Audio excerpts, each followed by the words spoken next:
Hello again. I want to take a few moments to show you a classroom strategy that I call classroom bingo, or sometimes I call it bingo dots.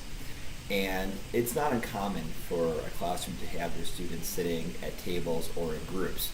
So this represents the groups that I use in my fourth grade classroom. Each group is titled after a city in New York because New York geography and history of New York is part of the fourth grade curriculum.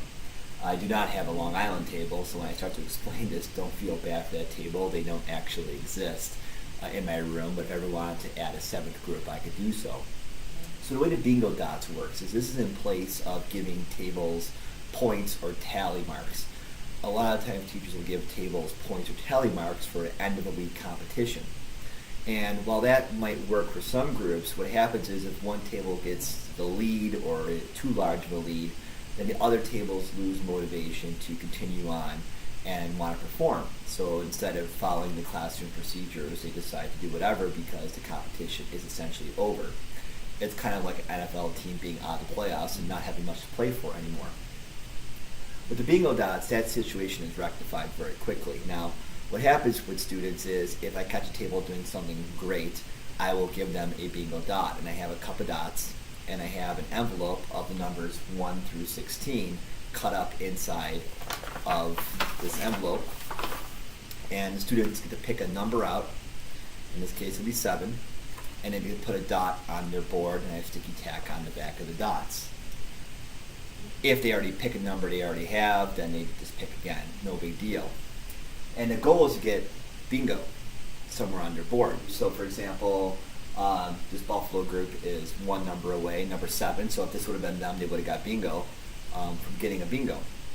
Now, normally in bingo, when one team gets a bingo or one person gets a bingo, everybody clears their boards. That's not the case in this situation.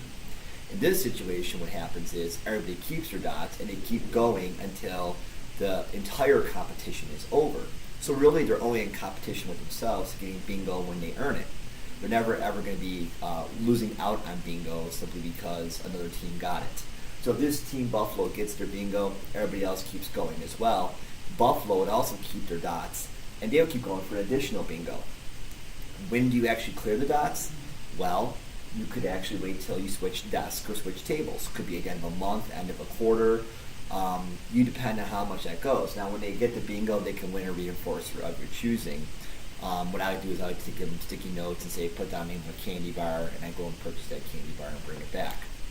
If you don't want to do it this way with the picking the random numbers, the other variation would be to simply put the dots on the tables, like 2 or 3 dots, and then tell the students that they can keep the dots by the end of the morning, end of the lesson, that they can put them on the board anywhere they please, and that creates bingos happening much faster.